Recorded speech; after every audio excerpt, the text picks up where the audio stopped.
अस्सलाम वालेकुम। My name is Rashid Malik, IBA जेईस्ट फ्रॉम मोरो। एंड कल हमने एक टेस्ट कंडक्ट करवाया था जिसमें जो है आप लोगों के कुछ डाउट्स थे। ठीक है, तो रात आप लोगों ने जो है मुझे पर्सनल भी चीज़ें भेजी थी कि इनको जो है एक्सप्लेन करें, और आप लोगों ने प्रूफ मुझे सेंड किए थे। तो मैंने आप लोगों को कहा था कि इंशाल्लाह जो है मैं आज आप लोगों को एक्सप्लेन करूँगा कि किस तरह हमारी की राइट है और आप लोग किस तरह जो है इसको गलत सॉल्व कर रहे हैं। तो क्वेश्चन नंबर 16 के ऊपर जो है बहुत ज़्यादा डाउट्स आ रहे थे, तो क्वेश्चन नंबर 16 को मैं रीड भी कर देता हूँ और आपको समझाता हूँ कि इसका आंसर क्या होगा। Who is the current commander and chief of Pakistan army. ठीक है, तो इसका सब ने आंसर निकाला है जनरल कमर जावेद बाजवा, जबकि जनरल कमर जावेद बाजवा जो है वो आर्मी चीफ है। ठीक है, यहाँ पे मैं लिख देता हूँ वर्ड, वो आर्मी चीफ। ठीक है, लेकिन मैंने क्वेश्चन में पूछा है कि कमांडर एंड चीफ। अब कमांडर एंड चीफ जो है वो आर्मी चीफ से भी ऊपर होता है। ठीक है, कभी भी हमारी आर्मी कहीं पे भी ऑपरेशन नहीं कर सकती सिर्फ आर्मी चीफ के कहने पे। आर्मी चीफ के ऊपर भी एक पोस्ट होती है जिसका नाम होता है कमांडर एंड चीफ, और कमांडर एंड चीफ कौन होता है? वक्त का करंट प्रेसिडेंट होता है। ठीक है, फॉर एग्जांपल अभी जो करंट हालात चल रहे हैं कश्मीर के ऊपर, कमर जावेद बाजवा अकेला कुछ नहीं कर सकता जब तक उसको प्रेसिडेंट हुक्म ना दे। और प्रेसिडेंट के पास कौन सी पोस्ट है जिसके तहत वो जो है आर्मी को भी जो है डायरेक्ट कर रहे होते हैं, तो वो कमांडर एंड चीफ होते हैं। ठीक है, तो कमांडर एंड चीफ जो है वो आर्मी चीफ से भी ऊपर होते हैं। तो यहाँ पे मैंने क्वेश्चन पूछा है कि कमांडर एंड चीफ कौन है, आर्मी चीफ का सवाल नहीं पूछा। तो सबका आंसर जो है ये जनरल कमर जावेद आया था, और जनरल कमर जावेद बाजवा जो है यहाँ पे रॉन्ग होगा, यहाँ पे जो है बी राइट ऑप्शन होगा। ठीक है, तो ये आई थिंक आप लोगों को क्लियर हो गया होगा। इसके बाद जो है हम चलते हैं अपने नेक्स्ट जो है क्वेश्चन की जानिब। कुछ और जो है मैथ सेक्शन में आप लोगों की जो है डाउट्स थे, तो उसकी जानिब भी आ जाते हैं जब तक मैं जो है इसको इरेज कर लूँ स्क्रीन को। जी, तो इसके बाद जो है वो क्वेश्चन था 57, किसी ने मुझसे जो है पूछा था, तो मैं 57 पर आ जाता हूँ। 57 जी, तो भाई 57 बिल्कुल आसान था। पता नहीं इसमें कैसे आप लोगों का डाउट था, और डाउट भी ऐसा था कि आप लोग मुझे चैलेंज कर रहे थे कि ये गलत है आपका। तो चले मैं आपको बता देता हूँ कि कैसे आपने इसको सॉल्व किया था, क्या गलतियाँ की थी। ये बिल्कुल फार्मूला आपको पता होगा, ए स्क्वायर माइनस बी स्क्वायर जो है वो बराबर किसके होता है? ए प्लस बी इंटू ए माइनस बी। बिल्कुल उसी फार्मूले के तहत इसको हमने तोड़ के रखना है ऐसे, ए स्क्वायर माइनस बी स्क्वायर। ठीक है, उसके बाद ए स्क्वायर प्लस बी स्क्वायर। ठीक है, इसके फैक्टर्स हो गए। उसके बाद ये मज़ीद जो है आगे सॉल्व हो जाएगा, मज़ीद जब आगे सॉल्व होगा तो ये हो जाएगा ए प्लस बी इंटू ए माइनस बी। ठीक है, उसके बाद ये सेम आ जाएगा ए स्क्वायर प्लस बी स्क्वायर। तो इसके ये वाला ऑप्शन जो है वो कहाँ पे मौजूद है? आप देख सकते हैं कि ये सी में मौजूद है, और इसका राइट ऑप्शन सी होगा। ठीक है, तो ये भी आप लोगों को क्लियर मैंने करवा दिया कि इसका राइट ऑप्शन कैसे है। ये बिल्कुल आसान था, किसी एक स्टूडेंट ने मुझे इसका ऊपर भी चैलेंज किया था। तो चलें मैं स्क्रीन को इरेज करके फिर अपने नेक्स्ट क्वेश्चन की जानिब आ जाता हूँ।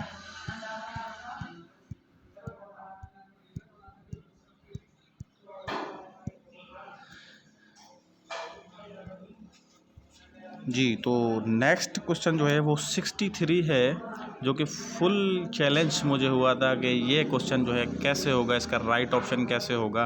तो चलिए सबसे पहले मैं क्वेश्चन रीड कर देता हूँ। इसमें लिखा हुआ कि set A is equal to, ठीक है, X such that X belongs E के ऊपर मैंने पॉजिटिव की साइन दी है। E stand for even numbers, और इवन नंबर्स जो हैं आपके वो कौन से होते हैं? 0, 2, 4, 6।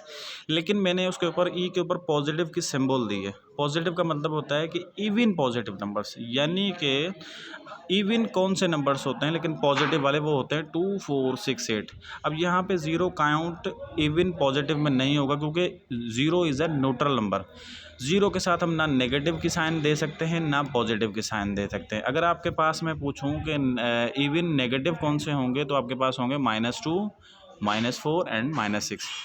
यानी कि जहाँ पे मैंने पूछा है इवन के पॉजिटिव, तो आपने ज़ीरो इंक्लूड नहीं करना है। तो यहाँ पे काफ़ियों ने जो है ना ए राइट ऑप्शन किया, जबकि ए राइट ऑप्शन तब होगा जब ई के ऊपर पॉजिटिव की सिंबल नहीं होगी, यानी कि ए यहाँ पे रॉन्ग है, यहाँ पे राइट ऑप्शन आपका होगा बी। ठीक है, तो यहाँ पे किसी ने मुझसे ये क्वेश्चन पूछा था कि सर ज़ीरो इसमें काउंट होगा, तो यहाँ पे ज़ीरो काउंट नहीं होगा, क्योंकि zero is a neutral number, not positive and not negative. ये ना ही नेगेटिव है ना ही पॉजिटिव है, ये जो है न्यूट्रल नंबर है। तो हमने पूछा है पॉजिटिव का, तो आपने बी ऑप्शन टिक करना था, यहाँ पे राइट ऑप्शन बी होगा। तो चलिए मैं नेक्स्ट क्वेश्चन की जानिब आ जाता हूँ, और नेक्स्ट जो है वो 69 पूछा गया है। तो चले मैं स्क्रीन को थोड़ा सा इरेज कर लूँ, फिर मैं 69 के ऊपर आ जाता हूँ। अच्छा, चले मैं अब 69, तो 69 एंड 70 दोनों क्वेश्चंस मुझसे पूछे गए हैं और बेहतरीन क्वेश्चंस हैं, और मैं आप लोगों को गलत साबित करके दिखाता हूं कि आप लोगों को इसके राइट ऑप्शन कैसे निकालना है। ठीक है, क्वेश्चन नंबर 69 में लिखा है कि which of the following is set. नीचे दिए गए में से कौन सा सेट है।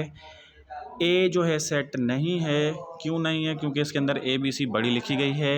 उसके अलावा सी सेट नहीं है, क्यों, क्योंकि इसके अंदर ए जो है एलिमेंट वो 2 दफ़ा रिपीट हुआ है। ये कंडीशन से आप पढ़ेंगे कि कंडीशन सेट की ये होती है कि रिपीट नहीं होना चाहिए, यहाँ पे रिपीट हो गया एलिमेंट, तो इस वजह से जो है सेट नहीं है। और ए सेट इस वजह से नहीं है क्योंकि अंदर एलिमेंट में बड़ी ABC नहीं आनी चाहिए। और उसके अलावा डी भी सेट नहीं है। डी क्यों नहीं है, क्योंकि इसका नाम जो है वो छोटी ABC में आया है, यहाँ पे नाम बड़ी ABC में आना चाहिए था। अच्छा, B is a right option है यार।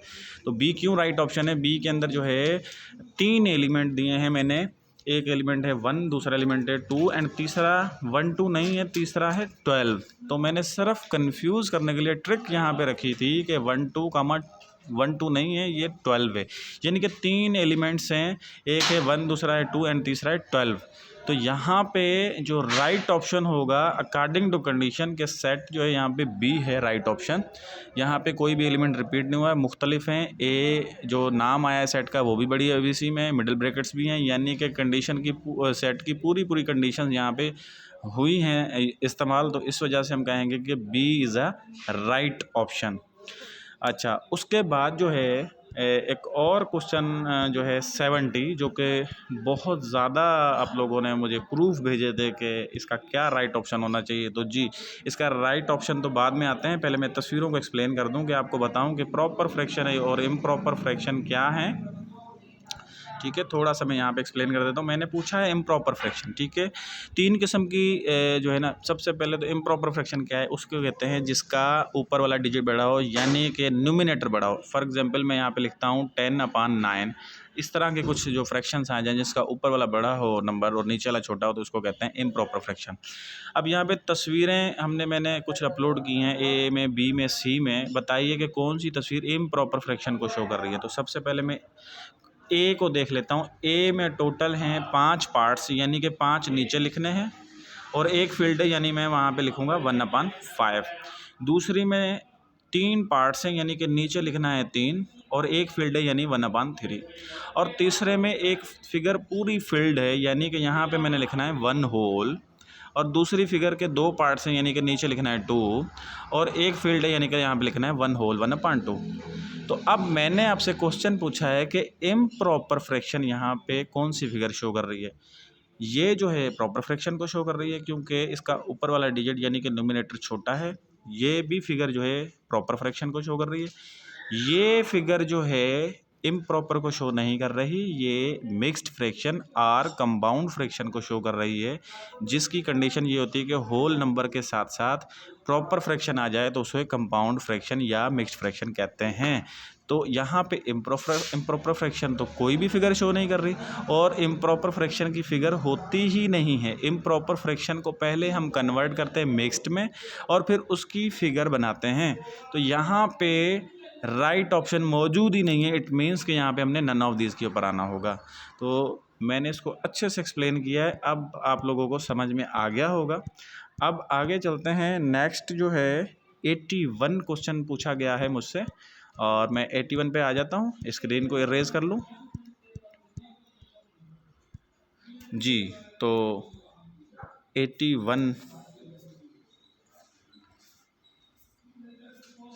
अच्छा, 81 एंड 82 दोनों ही मुझसे क्वेश्चन पूछे गए हैं जी। तो 81 में जो है यहाँ पे लिखा कि वो process is use to purify solids, तो यहाँ पे सब्लिमेशन होगा, क्रिस्टलाइजेशन एक ने मुझे वजह था कि क्रिस्टलाइजेशन होगा, क्रिस्टलाइजेशन नहीं होगा। आप सर्च कर सकते हैं सिंध टेक्स्ट बुक बोर्ड की क्लास 6 और चैप्टर 5, ठीक है, चैप्टर 5 एंड क्लास 6, इसमें से ये चैप्टर में से क्वेश्चन निकाला गया है और इसका मैं स्क्रीनशॉट भी आपके ग्रुप में अपलोड कर दूंगा। आप लोग देख लीजिएगा कि सब्लिमेशन की डेफिनेशन क्या है, उसके बाद क्रिस्टलाइजेशन क्या है, इसके पूरे प्रोसेस है, पूरी डेफिनेशंस हैं, आप वहाँ से देखिएगा। इसका राइट ऑप्शन सब्लिमेशन होगा। सॉलिड्स को प्यूरीफाई करने के लिए सब्लिमेशन यूज़ होता है और क्रिस्टलाइजेशन बेसिकली वो प्रोसेस होता है जो हमारा अनसेचुरेटेड सॉल्यूशंस होते हैं उनको हीट किया जाता है, ज़्यादा हीट किया जाता है, तो उसके बाद वो गर्म हो के फिर वो सॉलिड फॉर्म में आ जाते हैं। जैसे कि उर्दू में कहें कि हम चीनी को अगर पानी में मिला के गर्म करते रहेंगे, चीनी और डालते रहेंगे और गर्म करते रहेंगे, तो आखिर में वो क्रिस्टल फॉर्म में बन जाएगी, जिसे हम उर्दू में मिश्री कहते हैं, ठीक है। तो वो प्रोसेस कहलाता है क्रिस्टलाइजेशन। तो सब्लिमेशन जो है वो वाला प्रोसेस है जो सॉलिड्स को प्यूरीफाई करने के लिए यूज़ होता है। अच्छा, अब यहाँ पे राइट ऑप्शन आपके पास सब्लिमेशन होगा, नॉट क्रिस्टलाइजेशन। तो इसके प्रूफ के साथ में आपके बुक का हवाला भी दिया है, उसके अलावा उसका मैं स्क्रीनशॉट भी आपके ग्रुप में अपलोड कर दूंगा। तो नेक्स्ट आते हैं क्वेश्चन नंबर 82। क्वेश्चन नंबर 82 में मैंने सिर्फ ये वर्डिंग आपको समझनी थी। IBSE टाइप की वर्डिंग देता है और इसी तरह के क्वेश्चन घुमा फिरा के देता है, लेकिन आने वाले आपको सवाल होते हैं लेकिन आपके गलत हो जाते हैं इसी तरह। तो यहाँ पे लिखा है कि all of the following animals are vertebrates except. तो सबसे पहले तो यहाँ पे एक वर्ड यूज है वर्टिब्रेट। तो वर्टिब्रेट उसे कहते हैं जिसकी रीढ़ की हड्डी हो, यानी करंगी वाला जानवर, ठीक है, जिसकी रीढ़ की हड्डी हो, बैकबोन हो, उसे हम वर्टिब्रेट्स कहते हैं। तो यहाँ पे कौन सी तस्वीर है, मतलब ये नीचे फिगर्स दी गई हैं, आपने फिगर्स में से पहचानना है वो कौन सा जानवर है जिसके अंदर रीढ़ की हड्डी नहीं होती। तो यहाँ पे डी ऑप्शन है, यानी कि बटरफ्लाई में, तितली में जो है बैकबोन नहीं होती। तो यहाँ पे डी राइट ऑप्शन है। मेरे ख्याल से यहाँ पे काफ़ियों ने सी किया था और मुझे चैलेंज भी किया था, और जो जो क्वेश्चंस आप लोगों ने हमें चैलेंज किए थे वो मैंने आपको एक्सप्लेन किए हैं। बाकी इंग्लिश के क्वेश्चंस में से अगर आपके कोई क्वेश्चंस हैं तो वो सर अवैस आपको इंशाल्लाह इसी तरह वीडियो रिकॉर्ड करके आपके ग्रुप में अपलोड करेंगे। और उसके अलावा ये टेस्ट में कोई मिस्टेक नहीं है, जो आप लोगों ने हमें बताई हैं चीज़ें उसको मैंने एक्सप्लेन किया है कि कैसे हमारी की राइट है, उसके अंदर पीछे क्या ट्रिक्स हैं। ऐसा नहीं हो सकता कि हमसे भी गलती हो सकती है, लेकिन जो आप लोगों ने हमें चीज़ें भेजी हैं उसके अंदर हमारी की में कोई गलती नहीं है। लेकिन इस दुनिया में कोई भी परफेक्ट नहीं होता, इसका मतलब ये नहीं है कि हम ऑलरेडी परफेक्ट होंगे। कभी कभार गलती हो जाती है, लेकिन यहाँ पे हमारी गलती नहीं है। जो आप लोगों ने हमें चीज़ें भेजी हैं वो बिल्कुल राइट है, हमारी की राइट है। आप लोगों ने जो चीज़ें भेजी थी वो गलत थी। तो चलिए, हम आप लोगों के लिए ये टेस्ट कंडक्ट करवाई थी, आप लोगों को इंशाल्लाह इससे फ़ायदा हुआ होगा। आपकी जो अभी अपकमिंग टेस्ट होगी PST GST की, तो वो भी कुछ इसी तरह की होगी और इसी तरह के जो ट्रिकी क्वेश्चंस होंगे, बिल्कुल आम होंगे, लेकिन वो थोड़े से घुमा फिरा के दिए होंगे और आप उसको गलत करके आएंगे और आप घर आके ये भी कहेंगे कि हम चैलेंज करते हैं कि IBA गलत है, हम सही हैं। उसके पीछे इसी तरह की छोटी छोटी ट्रिक्स होंगी। तो चलिए, अल्लाह हाफिज़।